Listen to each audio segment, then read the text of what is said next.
Então Marte vai representar essa brutalidade que cada um de nós carrega. Note que a gente começa assim, Marte, 2 pontos. A luz da força da alma. O que é que a gente quer dizer com isso? Que cada um dos planetas é uma luz lá em cima. Marte é a luz da força, Vênus é a luz da beleza, e vai por aí fora. E cada uma dessas luzes tem uma correspondência com uma luz aqui dentro da gente. Então dentro da minha alma tem uma luz, que é a luz da força, que é Marte. Correspondida, que se corresponde com a luz lá em cima, que é Marte.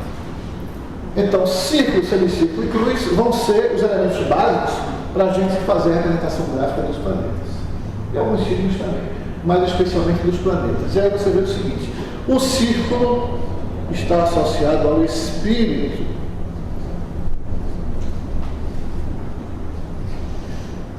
Aquilo que não tem começo nem tem fim. Um círculo é uma figura geométrica que não tem começo nem fim. Por isso ele representa o espírito. O semicírculo, que seria metade do círculo, tem começo e tem fim. E vai, portanto, representar a alma. E aí quem estava aqui a semana passada já sabe a diferença entre espírito e alma. E a cruz, que tem um simbolismo bem interessante, né? A verticalidade da vida, ou seja, a nossa busca ascensional, a nossa busca pelo espírito, a nossa busca pelo que é mais elevado, sendo barrada pela verticalidade da vida. Perdão, pela horizontalidade, obrigado. Ou seja, a gente vai querer subir, a gente vai querer alçar os voos na direção das estrelas, na direção da espiritualidade. Mas um novo barragem, de vez em quando, a gente tem que lutar com isso. Por isso que a cruz está associada a dificuldades. E ela vai, no caso aqui, representar a matéria, ou seja, o corpo físico. Então, no caso aqui de Marte, por exemplo, você tem o círculo, que é o espírito, e essa lança de Marte é uma adaptação, digamos assim, da cruz. Então, Marte, na verdade, o símbolo da letra original é a cruz sobre o seu espírito. Ou seja, a supremacia da matéria sobre o espírito. O ponto do mapa onde cai Áries, quando você vai dar o sangue e vai dar o melhor de você, para aquilo ali funcionar. E como é o signo do impulso, você observe no seu mapa qual é a casa que cai o ponto zero de Áries. Aquela casa ali que cai o ponto zero de Áries, não, desculpe, a casa cuja cúspide está em Áries, né? É aquela casa ali que dá movimento ao seu mapa todo. Está meio parado o negócio? Vá lá na casa onde tem Áries e trabalhe nela. E aí o mapa vai começar a se movimentar. A sua vida vai começar a se movimentar. Porque Áries tem esse efeito de dar impulso. A diferença entre ato e potência. A potência é a possibilidade de algo se efetivar. O ato é aquela potência efetivada. Exemplo, uma semente. Uma semente é uma árvore em potência. A árvore é a potência da semente em ato. Tudo bem? Ou seja, com uma semente você pode fazer acontecer uma árvore, fazer se efetivar uma árvore, tornar em ato uma árvore, que por sua vez vai dar não sei quantas mil sementes. E cada uma daquelas sementes pode dar não sei quantas mil árvores, que vão dar cada uma delas não sei quantas mil sementes. Ou seja, a criação de 1000 florestas está contida em uma semente. Isso é potência. Então, semente é a potência. Exatamente. Então, essa potência é Áries. Por isso que a gente diz, todas as cores do pavão já estão no ovo, em potência. Aí você pode imaginar o seguinte: Deus estava meio de saco cheio e disse assim, sabe de uma? Vou criar um diabo do universo. É uma porra do universo. Faça-se a luz. Bum. Essa primeira explosão, bum, Big Bang, Esse primeiro impulso da criação é Ares. Então, em termos de cosmologia, Ares representa esse primeiro impulso que deu início, que deu nascimento ao cosmos como um todo. No horizonte. Você vai imaginar uma linha que vai daqui até o leste, no horizonte. Assim como também você vai prolongar uma linha para o lado oposto. E uma bem sob o seu juízo aqui. E outra para baixo. Diametralmente oposto. E aí você tem os chamados 4 pontos cardeais. Leste, oeste. Zênite, nadir. Ou seja, ascendente, descendente. Meio do céu, fundo do céu. Perfeitamente. E é por isso que eu digo a você que o astrólogo, antes de tudo, é um estudioso de símbolos. Porque se você for só decorar as fórmulas que os livros trazem, aí você vai ter muito pouca consistência na interpretação, muita pouca qualidade, né? Muito baixa a qualidade. Repete isso, por favor. Signo associado ao espírito. Tanto que a gente diz compreender Áries, porque o transcendente você compreende, né? Planeta associado à emoção, por isso que a gente diz sentir. Sentir Marte. E a casa associada ao mundo material. É por isso que o signo não tem características. Quais são as características positivas e negativas do signo de Áries? Isso não existe. Então, o pessoal do rádio que vem com essa não tem característica. Porque cada signo é uma representação do sagrado. Uma manifestação sagrada. São 12 roupagens, vamos dizer assim, por meio das quais o sagrado se nos manifesta. Ora, o sagrado, o espírito transcendente, a fagulha divina, não tem característica, ele é pleno. Agora, o astro que rege tem características. Por isso que a gente viu o lado dissonante e o lado afinado de Marte. Não de Áries. Por que eu estou dizendo manifestações afetivas? Porque tudo aquilo que é manifesto é necessariamente dual. O caos, que é o pai de Urano, representa o vazio primordial que havia antes da criação. E esse vazio primordial, o próprio caos, veja que a palavra caos vem do grego kainen, um radical que significa fender. Vamos escrever, né?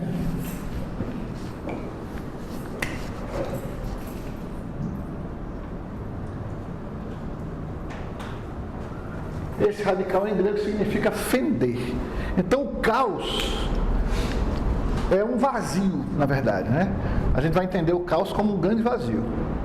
Observe que a palavra caos, qual é o conceito que a gente tem de caos? Quando a gente diz, oi? Desordem, né?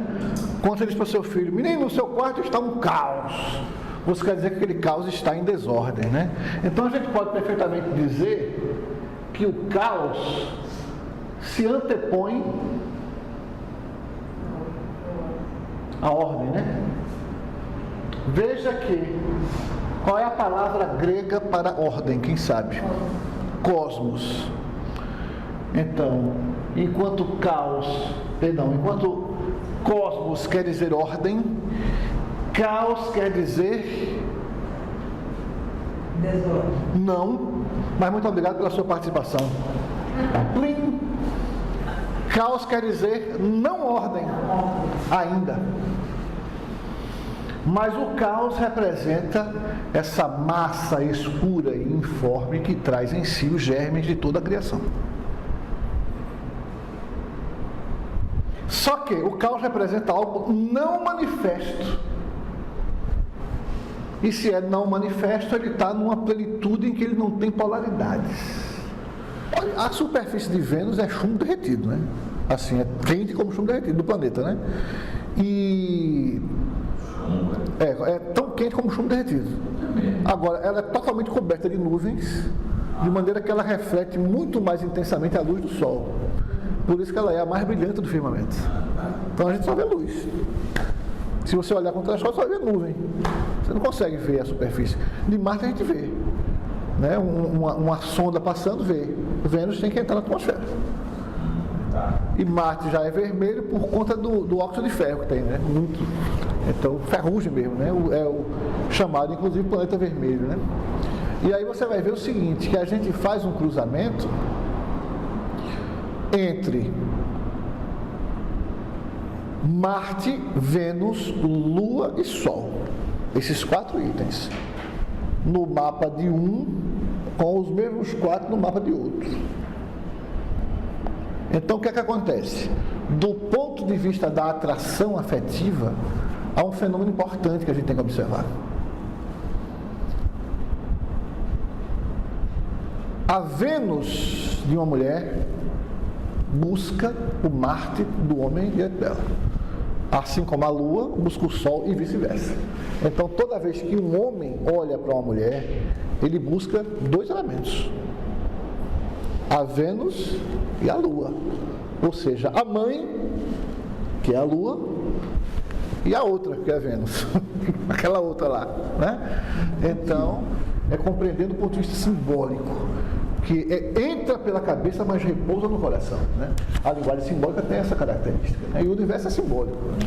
A gente compreende e apreende o universo e o sagrado por meio do símbolo, não é não, Zeca? Zeus resolve catasterizar a forma da vaca, né? Na constelação do touro. Até porque ele queria que isso ficasse registrado para a humanidade. Essa é a ideia. A palavra catasterizar significa transformar algo ou alguém em constelação. Veja que aqui você tem o radical no meio, aster. Aster quer dizer estrela, né?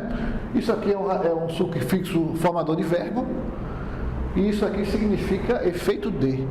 Então é o ato ou o efeito de transformar algo ou alguém em uma constelação. Então, quando a gente fala em lua, dentro de astrologia, a gente se refere a uma dimensão da nossa alma que está absolutamente sedenta de reabastecimento imagético. Imagético. O que é que eu quero dizer com isso? Magia, encantamento. Então, uma das palavras-chave mais fortes da Lua é exatamente associada à magia e encantamento. A casa vai representar a prática. São, portanto, 12 departamentos práticos da vida. São possivelmente direções da atenção, como diria Olavo de Carvalho. Cada casa é uma direção para a qual você olha, um direcionamento do seu olhar, da sua atenção. A 4 está associada, portanto, à parte mais profunda do mapa, né? Vamos ver o que é que está colocado aqui, para a gente ler juntos. A 4ª casa do horóscopo está relacionada com as bases emocionais. E aí, veja só, o que é que nós chamamos de bases emocionais? Aquilo sobre o qual repousa a sua segurança. Veja que a casa 4 está associada ao passado. Ela está associada à nossa infância. Uma pessoa com Marte na casa 4. Como é que foi a infância dessa pessoa? Agressiva. Turbulenta, agressiva. Como foi falar que alguém falou aqui? Briga, né? Faz sentido isso? É verdade isso? É não.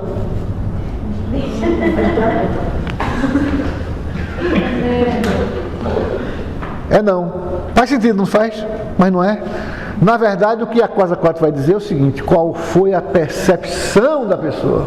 O ascendente está associado aqui, horário do dia. Amanhecer. O descendente está associado ao poente. O meio do céu está associado meio-dia. E o fundo do céu associado a meia-noite. Então aqui é meia-noite. Aqui é a hora, a região do não-luz. Aqui é a região do mais profundo e obscuro. Aqui é a região onde não vai haver racionalidade. Vai funcionar aqui uma magia, um encantamento. E é por isso que a gente diz lar, porque a casa 4 está associada ao lar. É algo que tem a ver com magia, encantamento, poética e beleza. Não é 4 paredes. Não é 4 paredes. Lar significa um ponto onde você pode, de fato, beber um pouco dessa poética que a vida traz. Ora, de 12 para 25 dá quantos graus? 13 graus, né? Tudo bem. O que é que a gente vai fazer? Vai transformar esses 13 graus, cada um em um ano. Então transforme os 13 graus em 13 anos. E provavelmente, aos 13 anos de idade, essa pessoa teve uma vivência conflitiva dentro da família. E diz, ó, de lá que vem um princípio que aqui encarna. E a gente o coloca em prática. Isso é leão. O voo rumo à luz, leão representa, e representa o poder em seu estado mais puro. Como ele emana diretamente das mãos do Criador para nós. E como é que ele emana das mãos do Criador para nós? Na sua mais pura forma, na sua mais perfeita forma, na forma naquela em que o governante, que esse princípio encarna, se coloca como servidor dos demais.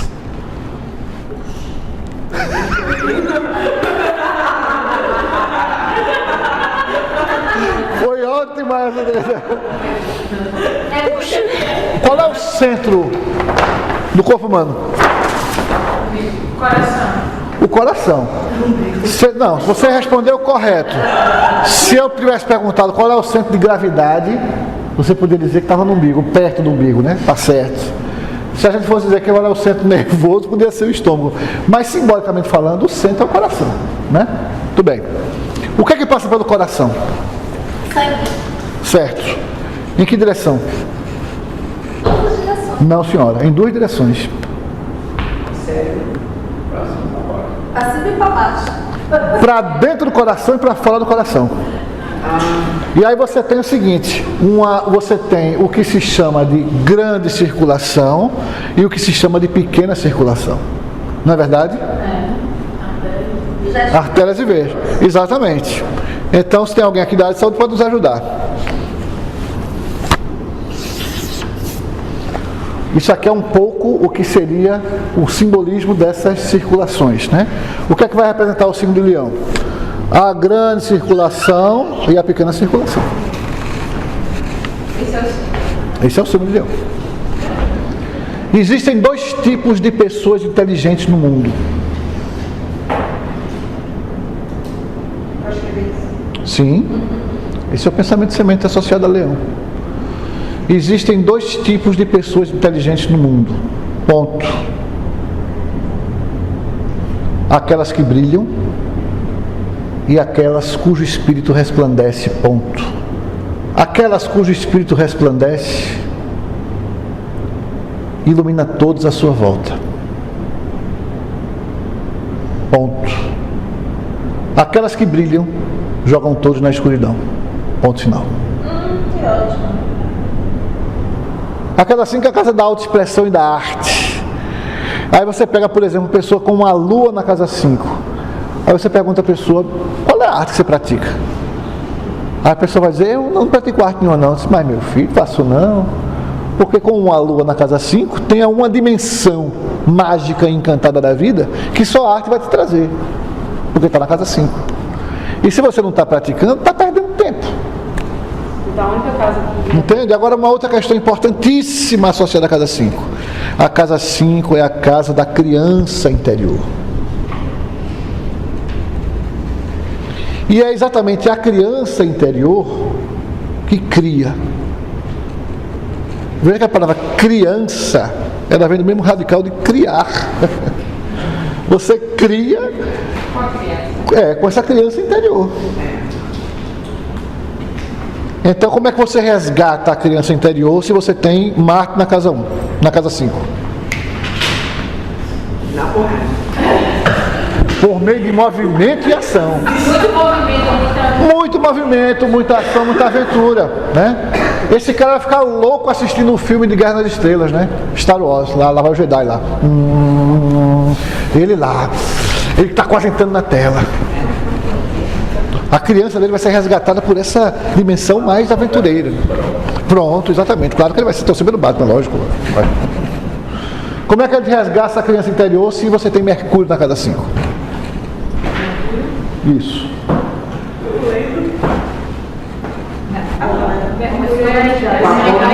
É a expressão. Comunicação, expressão, mas quais eram os atributos de Mercúrio? Inteligência. Sim, mas tem uma que vocês não estão dizendo. Mensageiro. Não, tá tudo certo, mas não é isso que eu quero. Oi? Presepeiro. Artimanheiro. Então, pessoa com Mercúrio na casa 5, aquele cara que perde o amigo, mas não perde a piada. Né? Vai ser um contador de piadas fenomenal. Ele contando, ele vai interpretar, ele vai fazer todo tipo de presepada de maneira que você embora e ri, por mais que a piada seja ruim, mas ele consegue. É o comediante, por exemplo, exatamente. Deu para entender, gente? Terra, o primeiro é touro, que representa a terra em seu estado puro. A terra enquanto elemento mesmo, né? A terra que recebe a semente. Virgem é a terra lavrada. Você largou a foice ali nela, você abriu a terra para que ela pudesse receber a semente e assim alimentar, né?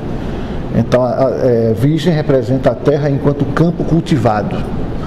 Capricórnio, que é o terceiro signo do elemento terra, representa a montanha, que é a terra em seu estágio mais cristalizado. Então, simbolicamente falando, a idade de prata, o começo da idade de prata, fim da idade de ouro, representa o afastamento definitivo do homem desse sagrado, do qual ele precisa sempre se reaproximar e se religar.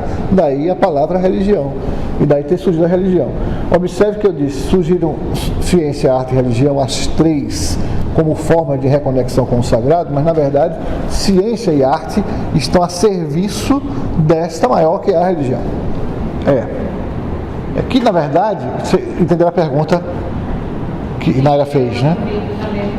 Mais de um mito ligado ao mesmo asterismo. Sim, é comum acontecer isso. Você pode ter vários mitos, várias versões de como é que aquela constelação foi parar ali. Como é no caso de Touro, né? Que você tem o rapto de Europa e tem a história de Io também, né? Ambos correspondem ao catastralismo lá do Touro, né? O que é que a gente tem aí que extrair desse mito, né? Que é importante a gente extrair desse mito? Primeiro, a ideia da pureza. Segundo, a ideia de uma infinita abundância. E o que é de lascar para nós é que a gente vai, assim, a infinita abundância foi embora, ela migrou para o céu. A pureza também, né? Também? Migram para o céu. Vai nos caber trazer essa celestialidade para a Terra, para poder que essa infinita abundância volte a se expressar. Esse é o significado do signo da Virgem. Então, análise e síntese são palavras-chave significativas para a Virgem. Tanto é que que a constelação da Virgem, a alfa da Virgem, quem sabe qual é a alfa da Virgem? Qual é a estrela mais brilhante da constelação da Virgem? Algum de vocês sabe? Chama-se Spica. Que significa, sabe o quê? Espiga. É uma das mais brilhantes do firmamento. Belíssima estrela. Então ela está muito associada a esse conceito da colheita, né? Agora, claro que a Terra é uma deusa, a Terra é uma manifestação do sagrado, assim como o céu é uma manifestação do sagrado. Então o ato de plantar, assim como o ato de colher, eles devem ser atos sagrados, eles precisam ser considerados atos sagrados. Virgem vai representar o resgate dessa pureza. A casa do mapa onde cai Virgem é a casa onde você vai precisar elaborar. É onde você vai resgatar a pureza. É onde você vai colocar ali um processo de elaboração, um processo de trabalho. Não necessariamente esforço, mas elaboração. Elaboração exige talvez muito mais, em certas circunstâncias, atenção do que provavelmente esforço físico, né? E daí a relação de trabalho com saúde. O trabalho é a forma por meio da qual você purga as toxinas físicas e, sobretudo, emocionais. Se a gente puder trabalhar naquilo que gosta, muito melhor. Repita, por favor. Porque senão é o contrário. Pode até ser, você pode até se envenenar, mas a depender da atitude que você tenha diante do trabalho que você tem que realizar, aquilo pode ser a grande terapia da sua vida. seja lá qual for esse trabalho. Aquilo pode ser a grande terapia da sua vida. Por isso que a gente diz, a casa 6 é a casa da purificação. Na verdade, o que você está dizendo é o seguinte, Govinda, depende do significado que você atribui. Não é isso? Não tem aquela história as duas pessoas estavam, os dois pedreiros, né? Cada um trabalhando no aparelho lá. Perguntou, você está fazendo o quê? Você está levantando a parede. Você está fazendo o quê? Eu estou construindo uma catedral. Uau! Ambos faziam a mesmíssima coisa, mas cada um atribuía um sentido diferente ao que estava fazendo. Isso é a casa 6. O primeiro não estava conseguindo fazer a casa 6. O segundo fez a casa 6 e mais alguma coisa. Então se nutriu. Exatamente, como líder. Exatamente.